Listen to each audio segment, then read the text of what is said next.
بسم الله الرحمن الرحيم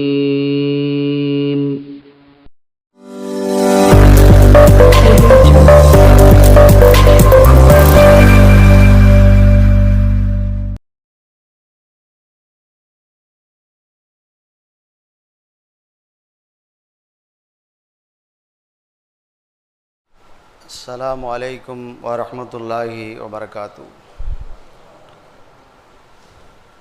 الحمد لله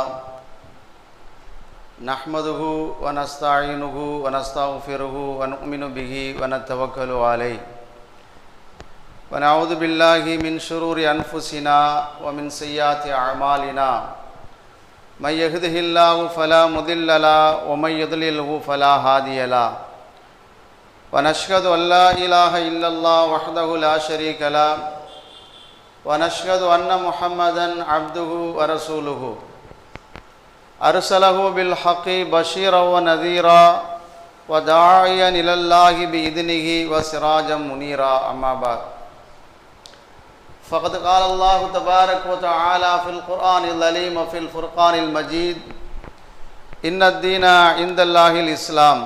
وقال أيضا وما آتاكم الرسول فخذوه وما نهاكم عنه فانتهوا واتقوا الله إن الله شديد العقاب. وقال نبينا محمد صلى الله عليه وسلم تركت فيكم أمرين لن تضلوا ما تمسكتم بهما كتاب الله وسنة رسول الله أو كما قال عليه الصلاة والسلام. அன்புமிக்கவன் அருள்மிக்கவன் அல்லாஹுவின் திருப்பெயரால் ஆரம்பம் செய்கிறேன். ஸலவாத்தும் சலாமும் சத்திய தூதர் உயிருக்கு உயிரான நம் உயிரை விட மேலான நபிகள் நாயகம் ஸல்லல்லாஹு அலைஹி வஸல்லம் அவர்கள் மீதும் அவர்களை முழுமையாக பின்பற்றி வாழ்ந்த உத்தம சத்திய சஹாபாக்கள், தாபியூன்கள், தபோ தாபியின்கள், நல்லோர்கள், உலக முஸ்லீம்கள், குறிப்பாக இந்த ஜும்மாவிற்கு வருகை தந்திருக்கக்கூடிய நம் அனைவரின் மீதும் எல்லாம் அல்ல அல்லாஹுவின் அளவிலா அன்பும் இணையிலா கிருபையும் ஸலவாத்தும் சலாமும் ஆஃபியத்தும் என்றென்றும் உண்டாவதாக.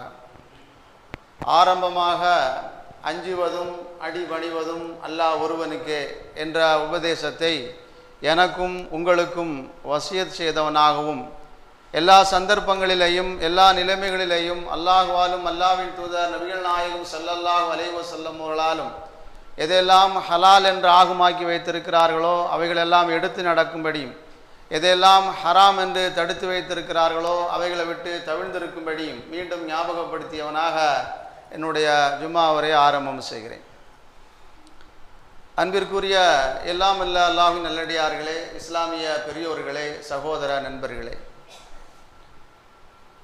அல்லாஹு ரப்புல் ஆலமீன் தன்னை பற்றி புரிந்து கொள்ள வேண்டும் என்பதற்காக வேண்டி குர்ஆனில் பல்வேறு வசனங்களிலே பல்வேறு செய்திகளை நமக்கு எடுத்து சொல்கிறான். அல்லாஹ்வை நாம் நன்றாக புரிந்திருந்தால் மட்டும்தான் அல்லாஹ்வை சார்ந்து நாம் உலகத்திலே வாழ முடியும், நம்முடைய வாழ்க்கையை நல்ல முறையில் அமைத்து கொண்டு வாழ முடியும். நபிமார்களிலிருந்து சஹாபா பெருமக்கள் நல்லடியார்கள் வரைக்கும் அல்லாஹ்வை சரியான முறையிலே புரிந்து வாழ்ந்த காரணத்தினால்தான் ஈமானிலே உறுதி உள்ள மக்களாக இருந்தார்கள்.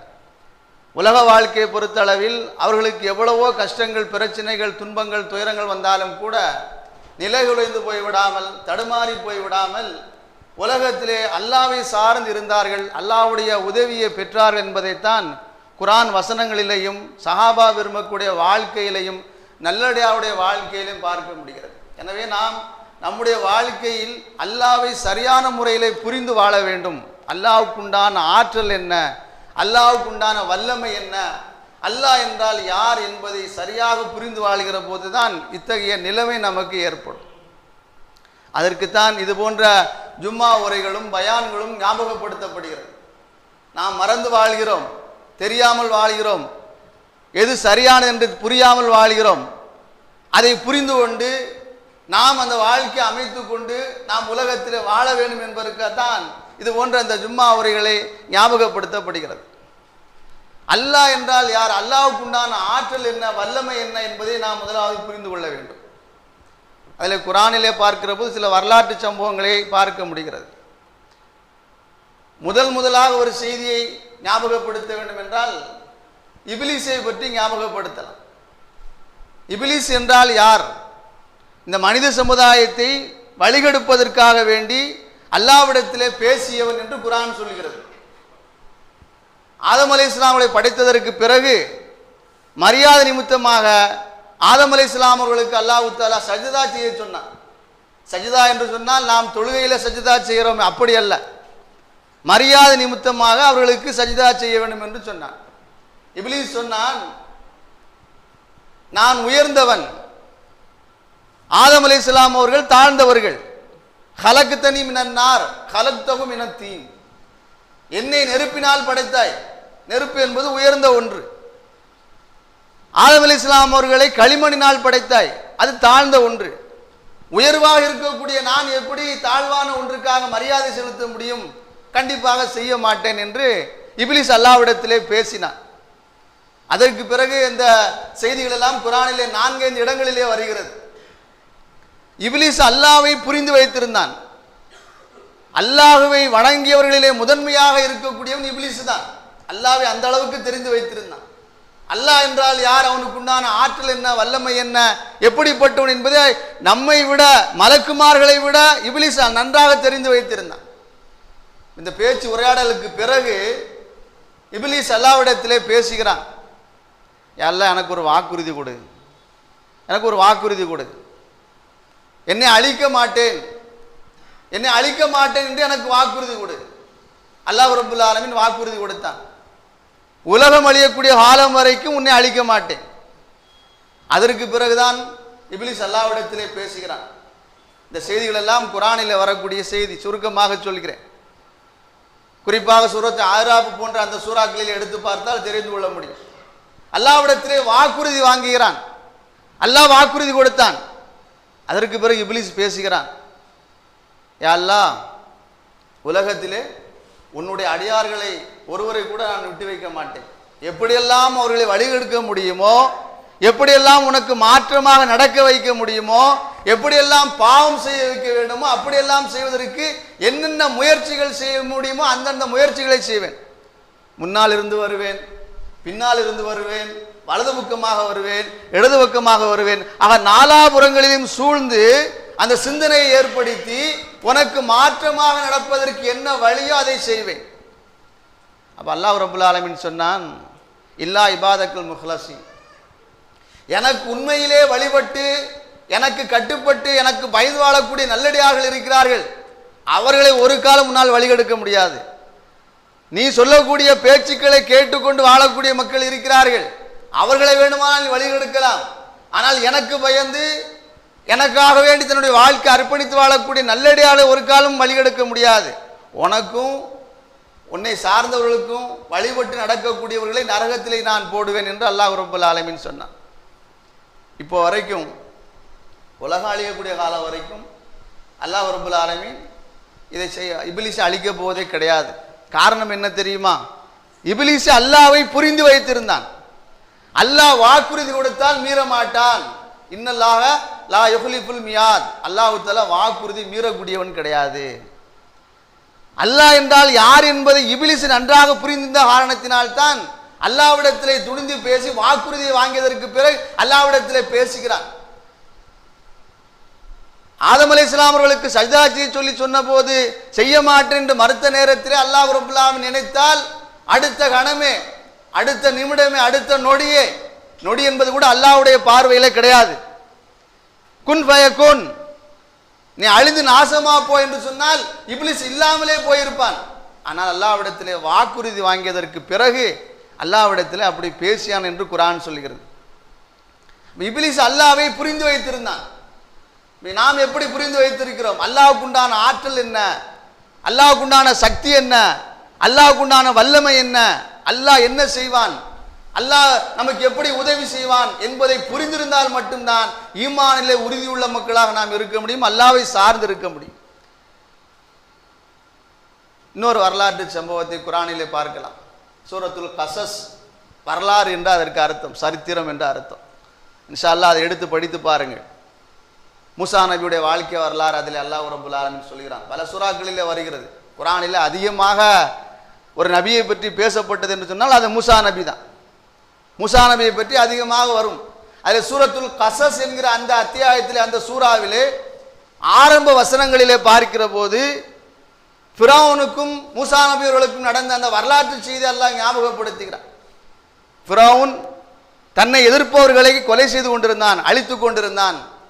ஜோசியக்காரருடைய பேச்சை கேட்டுக்கொண்டு ஆண் குழந்தை பிறந்து உங்களுடைய ஆட்சிக்கு எதிராக செயல்படும் என்ற ஒரு செய்தியை கேள்விப்பட்டு பிறக்கக்கூடிய ஆண் குழந்தைகள் எல்லாம் கொண்டு கொண்டிருந்தான், கொலை செய்து கொண்டிருந்தான். அப்ப அந்த முறை எப்படி இருந்தது என்றால், ஒரு வருடம் பிறக்கக்கூடிய ஆண் குழந்தையை விட்டு விடுவான், மறுவருடம் பிறக்கக்கூடிய ஆண் குழந்தையை கொலை செய்து விடுவான், பெண் குழந்தையை விட்டு விடுவான். இது குர்ஆனிலே பல இடங்களிலே வருகிறது. தன்னுடைய ஆட்சிக்கு எதிராக ஒரு ஆண் குழந்தை பிறந்து எதிராக செயல்படும் என்ற செய்தியை கேட்டபோது ஆண் குழந்தையை கொலை செய்து கொண்டிருந்தான். அப்ப அந்த நேரத்தில் தான் மூசா நபி அவர்கள் பிறக்கிறார்கள். மூசா நபியுடைய தாயார் ரொம்ப கவலைப்படுகிறார்கள், வருத்தப்படுகிறார்கள். நமக்கு ஆண் குழந்தை பிறந்து விட்டது, ஃபிரௌன் சட்டம் போட்டிருக்கிறான், ஆண் குழந்தை பிறந்தால் கொலை செய்ய வேண்டும் என்று. இப்ப நம்முடைய குழந்தை கொலை செய்யப்படக்கூடிய இடத்துல இருக்கிறது, என்ன செய்வது ஏது செய்வது என்ற ஒரு பதட்டத்தில் இருந்தார்கள். அப்ப அல்லாஹ் ரப்பல் ஆலமீன் வஹி அறிவித்தான். மூசா நபியுடைய தாயாருக்கு அல்லாஹ் சொன்னான், இந்த குழந்தையை ஒரு பேழையிலே, ஒரு பெட்டியிலே வைத்து பாதுகாப்பாக நைல் நதியிலே போட்டுவிடு. மீண்டும் அந்த குழந்தை உன்னிடத்திலே கொண்டு வந்து சேர்க்கக்கூடிய பொறுப்பு என்னை சார்ந்தது. இந்த நேரத்தில் மூசா நபியுடைய தாயாருடைய மனநிலை எப்படி இருந்திருக்கும்? நைல் நதி என்பது ஒரு தண்ணீர் அதிகமாக இருக்கக்கூடிய ஒரு பகுதி. ஒரு பெட்டியிலே அந்த குழந்தையை வைத்து அப்படியே போட வேண்டும் என்றால் எப்படி அது சாத்தியமாகும்? எப்படிப்பட்ட மனநிலை இந்த மூசா நபியுடைய தாயாருக்கு இருந்திருக்கும்? ஒரு தடுமாற்றம், ஒரு தயக்கம், ஒரு பயம். இந்த நைல் நதியிலே போட்டுவிட்டால் அந்த குழந்தை பாதுகாப்பாக இருக்குமா, அல்லது அந்த நைல் நதியிலே மூழ்கி போய் விடுமா என்ற ஒரு தடுமாற்றம். அல்லாஹ் ரப்பல் ஆலமீன் சொன்னான், நான் சொல்வதை நீ செய்.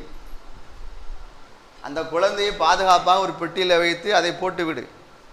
அதற்கு பிறகு அந்த குழந்தையை உன்னிடத்திலே கொண்டு வந்து சேர்க்கக்கூடிய பொறுப்பு என்னை சார்ந்தது. அதற்கு பிறகு அல்லாஹ் சொன்ன அந்த கட்டளை ஏற்றுக்கொண்டு மூசா நபியுடைய தாயார் ஒரு பெட்டியிலே பாதுகாப்பாக மூசா நபிகளை கை குழந்தையாக இருக்கக்கூடிய சமயத்திலே அந்த நைல் நதியிலே போட்டு விடுகிறார்கள். உடன் மூசா நபியுடைய சகோதரி தன்னுடைய மகளை இந்த பெட்டி பாதுகாப்பாக போகிறதா, எங்கு போகிறது, என்ன ஆகிறது என்று பார்த்து வா என்று அனுப்பி வைக்கிறார்கள். மூசா நபிகள் குழந்தையா இருக்கக்கூடிய சமயத்தில் அந்த பெட்டியில அப்படியே போய்கொண்டே இருக்கிறது. ஃபிரௌனுடைய அந்தப்புறத்துக்கு அந்த பெட்டி போய்விடுகிறது. இதுவரைக்கும் அந்த சகோதரி மூசா நபியுடைய சகோதரியை பார்த்து விட்டு தன்னுடைய தாயாடத்தில் வந்து சொல்கிறார், குழந்தை பாதுகாப்பாகத்தான் அந்தப்புறத்துக்கு, ஃபிரௌனுடைய அந்தப்புறத்துக்கு போய்விட்டது. இதற்கு பிறகு நடக்கக்கூடிய விஷயத்தை தான் நாம் கவனத்தில் வைக்கணும். அல்லாவை புரிந்து கொள்வதற்கு உண்டான வரலாற்று செய்தி அல்லாஹ் அந்த சம்பவத்தில் நமக்கு சொல்லுகிறான். அதைத்தான் உங்களுக்கு ஞாபகப்படுத்துகிறேன். நம்முடைய வாழ்க்கையிலே அல்லாவின் மீது அசைக்க முடியாத நம்பிக்கை கொண்டு நம்முடைய செயல்பாடுகளை அமைத்து கொண்டு வாழ வேண்டும். ஏதோ யதார்த்தமாக வந்தோம், தொழுதோம், போனோம், அந்தந்த நேரங்களில் அந்தந்த அமல்களை செய்தோம், அதுதான் இஸ்லாம், இதுதான் இஸ்லாம் என்று அந்த குறுகிய வட்டத்துக்குள்ளே நம்மை அடைத்து கொண்டு வாழக்கூடாது. அல்லாவை முழுமையாக நம்பிக்கை உண்டு. அல்லாஹ் என்றால் யார், அவனுக்கு என்ன ஆற்றல் இருக்கிறது, என்ன சக்தி இருக்கிறது, எப்படி நபிமார்களை அல்லாஹ் தஆலா பாதுகாத்தான், எப்படி நபிமார்களுக்கு அல்லாஹ் தஆலா உதவி செய்தான். அந்த ரப்பு உலகம் படைப்பதற்கு முன்னால் இருந்தான், உலகம் அழிந்து போனதற்கு பிறகும் அந்த ரப்பு இருப்பான். அந்த ரப்பு நமக்கு உதவி செய்வான். அதுதான் சொல்லப்படக்கூடிய இந்த வரலாற்று சம்பவத்தினுடைய நோக்கம். இப்போ மூசா நபி அவர்கள் ஃபிரௌனுடைய அந்தப்புறத்திலே குழந்தையாக இருக்கிறார்கள். ஆசியா அலைஹிஸ்ஸலாம் மூசா நபியுடைய மனைவி, அவர்கள் ஈமான் கொண்ட பெண்கள் என்பதாக அல்லாஹ் குர்ஆனிலே சிறப்பித்து சொல்கிறான். 2 பெண்கள் உங்களுக்கு முன்னுதாரணம் என்று அல்லாஹ் சொல்கிறான். அதில் மரியம் அலைஹிஸ்ஸலாம் அவர்கள் ஒருவர், இன்னொன்று ஆசியா அலைஹிஸ்ஸலாம் அவர்கள். ஈமான் அல்லாஹ் மீது அசைக்க முடியாத நம்பிக்கை கொண்டு வாழ்ந்த பெண்களிலே உங்களுக்கு முன்னுதாரணம், முன்மாதிரி என்று அல்லாஹ் சொல்லக்கூடிய ஆசியா அலைஹிஸ்ஸலாம் அவர்கள் மூசா நபிகளை பார்க்கிறார்கள். பார்த்தபோது அவர்களுக்கு இனம் புரியாத சந்தோஷம், மகிழ்ச்சி ஏற்படுகிறது. நேராக தன்னுடைய கணவர் ஃபிரௌனிடத்திலே சென்று, இது ஆண் குழந்தையாக இருக்கிறது, இந்த ஆண் குழந்தை எதுவும் கொலை செய்து விடாதீர்கள், இந்த குழந்தையை பார்த்தால் எனக்கு இனம் புரியாத ஒரு சந்தோஷம், மகிழ்ச்சி ஏற்படுகிறது, எனவே இந்த குழந்தையை நாம் தத்தெடுத்து வளர்க்கலாம், இந்த குழந்தையை நாமே வளர்க்கலாம் என்று ஃபிரௌனிடத்திலே பேசுகிறார்கள். அந்த நேரத்தில் அல்லாஹ் தஆலா ஃபிரௌனுடைய அந்த சிந்தனையை மாற்றி விடுகிறான். இதுதான் அல்லாஹ். அல்லாஹ் என்றால் யார் என்பதை இதிலே கூட நாம் புரிந்து கொள்ள வேண்டும். பிறக்கக்கூடிய ஆண் குழந்தைகள் எல்லாம் கொலை செய்து கொண்டிருந்தான். கொலை செய்யுமாறு தன்னுடைய பணியாளர்களுக்கு கட்டளையிட்டிருந்தான். வந்திருக்கக்கூடிய அந்த புறத்தில் வந்திருக்கக்கூடிய மூசா நபியர்கள் கை குழந்தையாக ஆண் குழந்தையாக இருக்கிறார்கள். தன்னுடைய மனைவி சொல்லுகிறார். அந்த நேரத்தில் அந்த சிந்தனை அல்லாஹ் மழுங்கடிக்க செய்துவிட்டு தன்னுடைய பொறுப்பிலே மூசா நபியர்களை வளர்க்கக்கூடிய அந்த நிலையை அல்லாஹ் தஆலா ஏற்படுத்தினான். இப்போ இதற்கு பிறகு மூசா நபியுடைய தாயாருக்கு அல்லாஹ் சொன்னான், பாருங்க, குழந்தைய நீ இப்போ போடு, நைல் நதியில் போடு, பாதுகாப்பா பெட்டியில் வைத்து போடு, திருப்பி கொண்டு வரக்கூடியது என்னுடைய வேலை, நான் பார்த்துக்கிறேன். அதை அந்த காலத்திலிருந்து ரசூலுல்லாஹ்வுடைய காலம் வரைக்கும் இந்த குழந்தைக்கு பால் கொடுக்கக்கூடிய பெண்கள், வாடகை பெண்கள் இருந்தார்கள்.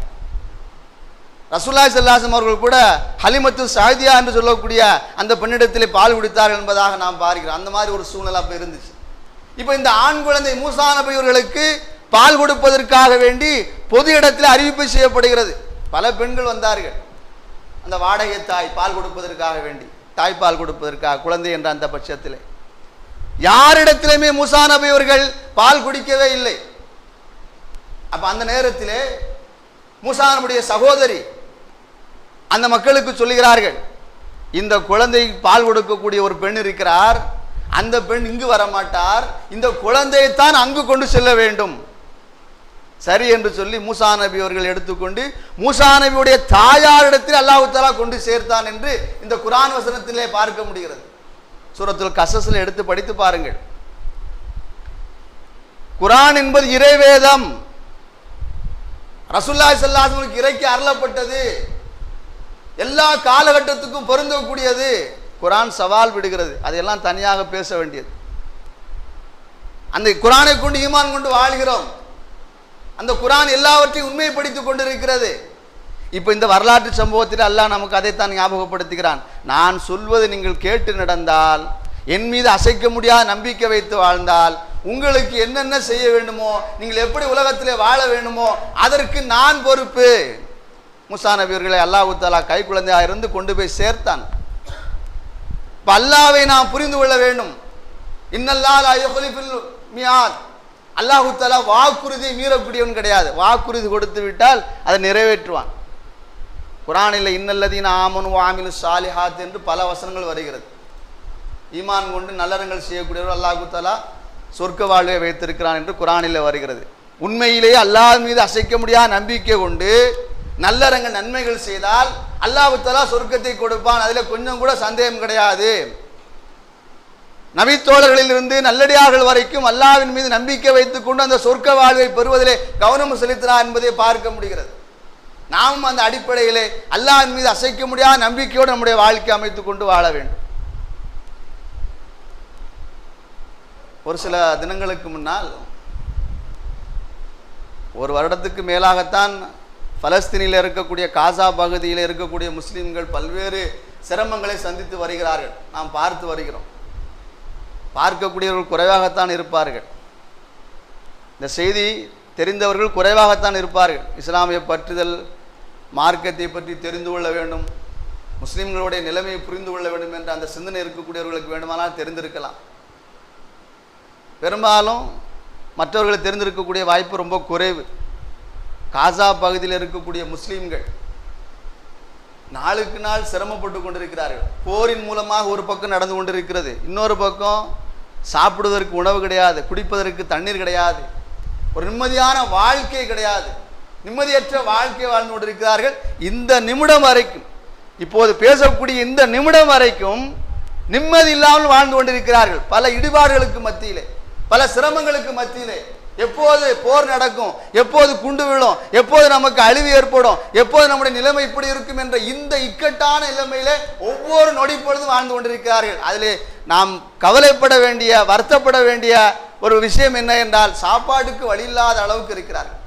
சமீபத்திலே ஒரு போட்டாவை அகமது அல் அர்னி என்று சொல்லக்கூடியவர் எடுத்திருக்கிறார். பலஸ்தீனில் இருக்கக்கூடிய காசா பகுதியிலே ஒரு கூடாரத்திலே, எல்லாம் இன்டர்நெட்டிலே பார்க்கலாம். பெரும்பாலும் வாட்ஸ்அப் போன்ற தளங்களிலே வந்திருக்கலாம். எலும்பும் தோலுமாக இந்த மாதிரி காட்சியை நாம் இங்கு எங்கேயுமே பார்க்க முடியாது. யாருக்காவது டிபி நோய் ஏற்பட்டிருந்தால், அந்த மாதிரி ஏற்பட்டால் எலும்பும் தோலுமாக இருக்கக்கூடிய நாம் பார்த்துருக்கலாம். அதிகமான குழந்தைகள் பெரியவர்கள் வரைக்கும் எலும்பும் தோலுமாக இந்த எலும்பை எண்ணிவிடக்கூடிய அளவுக்கு, இத்தனை எலும்பு இருக்கிறது என்று நாம் பார்த்தால் எண்ணிவிடக்கூடிய அளவுக்கு அவருடைய நிலைமை இருந்தது. முகமது ஜக்கரியா என்று சொல்லக்கூடிய ஒரு குழந்தை பார்ப்பதற்கு ரொம்ப எலும்பும் தோலுமாக இருந்த அந்த போட்டோவை எடுத்து அவர் மக்களுக்கு மத்தியில் வெளிப்படுத்தி விட்டார். பிபிசி இந்த செய்தி நிறுவனத்துக்கு வெளிப்படுத்தி விட்டார் என்ற செய்தியெல்லாம் நீங்கள் இன்ஷா அல்லாஹ் பார்க்கலாம். இப்போ நான் சொல்ல வந்த நோக்கம் என்ன என்று சொன்னால், இதையெல்லாம் பார்த்த சில இஸ்லாமிய நாடுகள் ஒன்று சேர்ந்தால் எதையும் சாதிக்க முடியும். ஆனால் அப்படிப்பட்ட மனநிலை இல்லை. சில இஸ்லாமிய விரல் விட்டு எண்ணக்கூடிய இஸ்லாமிய நாடுகள், எகிப்து, லிபியா, துர்னீசியா, அல்ஜீரியா, மொரோக்கா போன்ற இந்த 5 நாடுகள், அந்த நாட்டில் இருக்கக்கூடிய மக்கள் கடல் பகுதிக்கு வந்து சில உணவு பொட்டணங்களை, அந்த என்னென்ன உணவு பொட்டல், எண்ணெயோ பருப்போ அல்லது வேறு என்னென்ன பொருட்கள் இருக்கிறோ அதெல்லாம் ஒரு பையிலே போட்டு பாதுகாப்பாக கடலிலே தூக்கி எறிகிறார்கள், வீசுகிறார்கள். கடலிலே தூக்கி எறிவதற்கு, வீசுவதற்கு என்ன காரணம் தெரியுமா? இந்த உணவுப் பொருட்கள் பலஸ்தீனில் இருக்கக்கூடிய, காசா பகுதியில் இருக்கக்கூடிய முஸ்லிம்களுக்கு கிடைத்தால் அதை கொண்டு தன்னுடைய வாழ்க்கை அமைத்துக் கொண்டு கொஞ்சமாவது சந்தோஷமாக நிம்மதியாக சாப்பிட்டு குடித்திருப்பார்களே என்ற காரணத்திற்காக வேண்டி இந்த 5 நாடுகளில் இருக்கக்கூடிய அந்த கடலோர பகுதியில் இருக்கக்கூடிய மக்கள் கடல் பகுதிக்கு வந்து இந்த பொருட்களை எல்லாம் பாதுகாப்பாக போட்டு விடுகிறார்கள். நம்பிக்கை என்ன தெரியுமா? எப்படியாவது காசா பகுதியில் இருக்கக்கூடிய மக்கள் இந்த உணவு பொட்டலங்களை எடுத்து அதை பயன்படுத்திக் கொள்வார்கள் என்ற அந்த நல்ல எண்ணத்திலே செய்தார்கள். இதுவும் சமீபத்திலே மீடியாக்களிலே வெளியே வந்த செய்தி. இது சம்பந்தமாக புகாரி என்கிற நபிமொழி தொகுப்பில் வரக்கூடிய ஒரு ஹதீஸ் 2291வது ஹதீஸாக வருகிறது. இன்ஷா அல்லாஹ் எடுத்து படித்து பாருங்கள். புகாரியில் 2291வது ஹதீஸாக, ரசூலுல்லாஹ்வுடைய காலகட்டத்துக்கு முந்தைய காலகட்டத்திலே வாழ்ந்த ஒரு மனிதர் ஒரு மனிதரிடத்தில் கடன் கேட்கிறார்.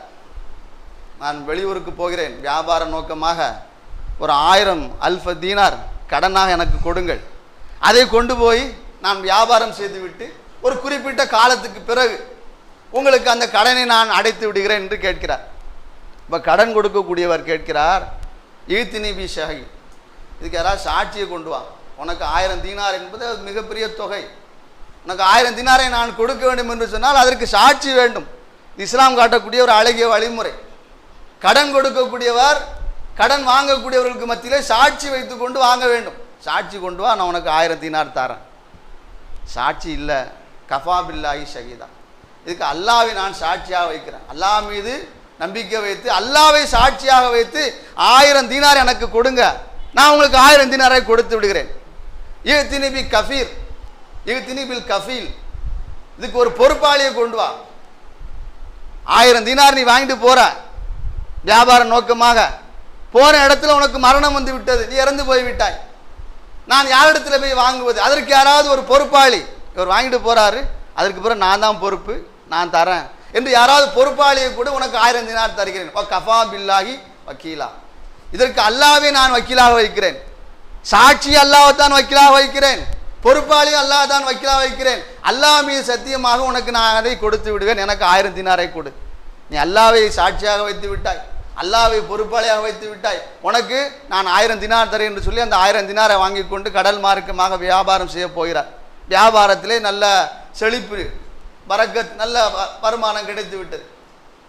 கால அவகாசம் கேட்டார் பாருங்கள், இத்தனை நாட்கள் இத்தனை மாதத்துக்குள்ளே உங்களுக்கு கொடுக்கிறேன் என்று சொல்லி, அதே போல அதை கொடுக்க வேண்டும் எண்ணம் அவருக்கு ஏற்பட்டது. இது கடன் வாங்கக்கூடியவர் பின்பற்ற வேண்டிய ஒரு வழிமுறை. இந்த காலகட்டத்தில் அதை பார்க்க முடியாது. கடன் வாங்குவதற்கு என்னென்ன முயற்சி செய்ய வேண்டுமோ, எப்படியெல்லாம் பேச வேண்டுமோ அப்படிலாம் சொல்லி பேசுறது, கொடுப்பதை பற்றி யோசிப்பதே கிடையாது. அப்படிப்பட்ட ஒரு காலகட்டத்தில் நாம் வாழ்ந்து கொண்டிருக்கிறோம். அந்த காலகட்டத்திலே வாழ்ந்தவர்கள் அப்படி அல்ல. எப்படியாவது நாம் கடன் வாங்கி விட்டோம், நல்ல நிலைக்கு வந்து விட்டோம், அதை கொடுக்க வேண்டும் என்ற எண்ணம் அவருக்கு ஏற்பட்டது. சொன்ன அந்த தேதிக்குள், அந்த நாட்களுக்குள் அதை கொடுக்க வேண்டும் என்ற அடிப்படையிலே கடலோர பகுதிக்கு வருகிறார். ஏதாவது அந்த படகு வந்தால் ஏறி போகலாம் என்று பார்த்தால் எதுவுமே வரவில்லை. சொன்ன நாளும் வந்து விட்டது. ஒரு மர ஒரு மரக்கட்டை எடுத்து அந்த மரத்தை குடைந்து அதில் 1000 தீனார்கள் தங்க காசுகளை வைத்து ஒரு தபாலும் எழுதி அந்த மனிதருக்கு கொடுக்குமாறு உங்களிடத்திலே நான் வாங்கி வந்தேன், உங்களுடைய காசு பணத்தில் அனுப்பி வைக்கிறேன், என்னால் உடனே வர முடியவில்லை, வரக்கூடிய சூழ்நிலை இல்லை, உங்களிடத்திலே அவகாசம் கேட்டேன், இந்த நாளுக்குள்ளே உங்களுடைய அந்த 1000 தீனாரை கொடுக்க வேண்டும் என்று உங்களிடத்தில் அவகாசம் கேட்டேன், நீங்கள் கொடுத்தீர்கள். அந்த அடிப்படையில் அல்லாஹ்வை முன்னிலைப்படுத்தி அல்லாஹ் இதை உங்களிடத்திலே கொண்டு சேர்ப்பான் என்ற அடிப்படையில் அனுப்பி வைக்கிறேன் என்று அந்த தபாலை எழுதி அனுப்பி வைக்கிறார். கடலோர பகுதியில் அவர் வருகிறார், கடன் கொடுத்தவர். ஒருத்தர் நம்மிடத்தில் கடன் வாங்கிட்டு போனாரா, வருவாரா, வரமாட்டாரா, என்ன ஆச்சு ஏதாச்சு என்று பார்க்கிறார். அப்போ அந்த மரக்கட்டை வருகிறது, மரக்கட்டையை பார்க்கிறார். இந்த மரக்கட்டை எடுத்துக்கொண்டு நம்முடைய வீட்டுக்கு சென்றால் விறகு எரித்து சமையல் செய்து விடலாம் என்ற எண்ணத்தில் மரக்கட்டை எடுத்து வீட்டுக்கு போகிறார். மரக்கட்டையை உடைத்து பார்க்கிற போது உள்ள 1000 திர்கம் 1000 தீனார் இருந்தது, ஒரு தபாலும் இருந்தது. அதை எடுத்து பார்த்து அதை வைத்துக் கொள்கிறார். ஒரு குறிப்பிட்ட நாளுக்கு பிறகு அந்த கடன் கொடுத்தவர் மீண்டும் ஊருக்கு வருகிறார், தன்னுடைய ஏற்பாடு செய்து ஊருக்கு வருகிறார். கடன் வாங்கியவர் வந்து பார்க்கிறார், கடன் கொடுக்கிறதுக்காக வேண்டிய 1000 தீனாரை கொண்டு வந்து கொடுக்கிறார். கொடுத்த போது அவர் ஆச்சரியப்படுகிறார், ஒரு தபாலும் ஒரு 1000 தீனாரும் ஒரு மரக்கட்டையில் வந்துச்சு, அது நீங்கள் தான் அனுப்புனது? நான் அனுப்பினேன் தான், ஆனால் வந்ததா போனதா எனக்கு தெரியாது. உங்களிடத்திலே நான் என்ன சொல்லி வாங்கினேன்னு தெரியுமா? வ கஃபாபில்லாஹி ஷஹீதா வ கஃபாபில்லாஹி வக்கீலா, அல்லாஹ்வை சாட்சியாக வைத்து உங்களிடத்திலே அந்த 1000 தீனாரை வாங்கினேன், அல்லாஹ்வை பொறுப்பாளியாக வைத்துக்கொண்டு 1000 தீனாரை வாங்கினேன். ஆனால் நாளைக்கு மறுமையில் அல்லாஹ்விடத்திலே பதில் சொல்லி ஆக வேண்டுமே என்ற அந்த நோக்கத்திலே இது உங்களிடத்தில் எப்படியாவது கிடைத்தால் போதுமானது என்ற அடிப்படையில் செய்தேன். அது கிடைத்ததா கிடைக்கவில்லையா என்று எனக்கு தெரியாது, இருந்தாலும் கூட நேரடியாக வந்து அதை கொடுக்க வேண்டும் என்று நான் வந்தேன் என்று சொன்னார். நீங்கள் எந்த எண்ணத்திலே எந்த அடிப்படையிலே எதை மனதில் நினைத்து கொண்டு அனுப்பினீர்களோ அதை அல்லாஹ் இடத்திலே கொண்டு வந்து சேர்த்து விட்டான். உங்களுடைய நல்லெண்ணத்துக்கு அல்லாஹ் தஆலா நல்லதாக்கி வைத்து விட்டான் என்று அந்த கடன் கொடுத்தவர் சொன்னதாக புகாரி என்கிற நபிமொழி தொகுப்பில் வரக்கூடிய இந்த ஹதீஸை பார்க்க முடிகிறது. இது ரசூலுல்லாஹ்வுடைய காலகட்டத்துக்கு முந்தைய காலகட்டத்தில் நடந்த வரலாற்று செய்தி. இப்போ இதை ஞாபகப்படுத்துவதுடைய நோக்கம் என்ன தெரியுமா?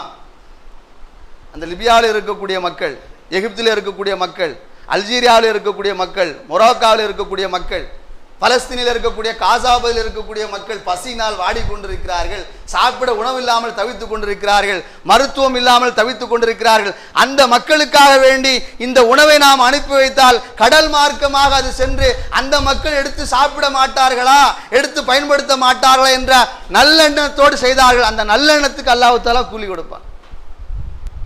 ஒரு சில வாரத்துக்கு முன்னால் நல்லெண்ணத்தை குறித்து உங்களுக்கு ஞாபகப்படுத்தினேன். நல்லது நினைத்தாலே நமக்கு நன்மை, செயல்படுத்தினால் பல மடங்கு.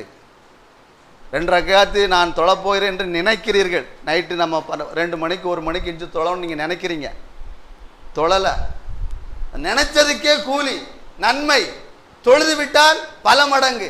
அதே அல்லாஹ்வுடைய தூதர் ரசூலுல்லாஹி ஸல்லல்லாஹு அலைஹி வஸல்லம் சொன்னார்கள். ஒருவர் தஹஜ்ஜுத் தொழ வேண்டும் என்று நினைத்து கொண்டு தூங்குகிறார்.